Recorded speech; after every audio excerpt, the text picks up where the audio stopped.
Sabi nila, ilagay mo sa yellow basket ang sunscreen mo at tinatanong ng anak ko. Bay, uho naman. Sige, ilalagay ko ho din sa aking yellow basket. Kaya lang ho, ang naririn sa aking yellow basket ay 100 ml. Ari ho kasing ginagamit ko ay 50 ml laang. Pero ayos na rin ho. Sulit na ho yun. Dahil yun ho, mas maraming laman, mas malaki ho din Ano ho. At ako'y maglalagay ngayon. Dahil hindi pa naman nga ako nakakapag sunscreen. Ayan. Ganyan ho ang itsura ng Julian Skin Sunscreen.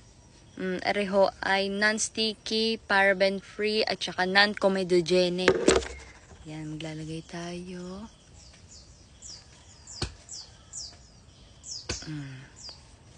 Wala siyang white cast. Hindi rin siya sticky, oh. Tada!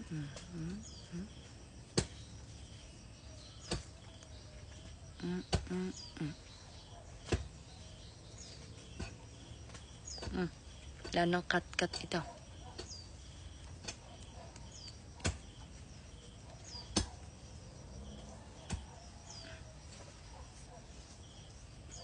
At syempre sa liig din. Yung tira. Lagay sa liig.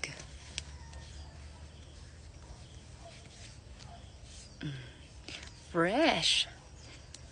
Kaya sa iba dyan, may gusto ng Julian Skin Sunscreen, mag-check out na kayo. Yan. O, diga. Napakaganda.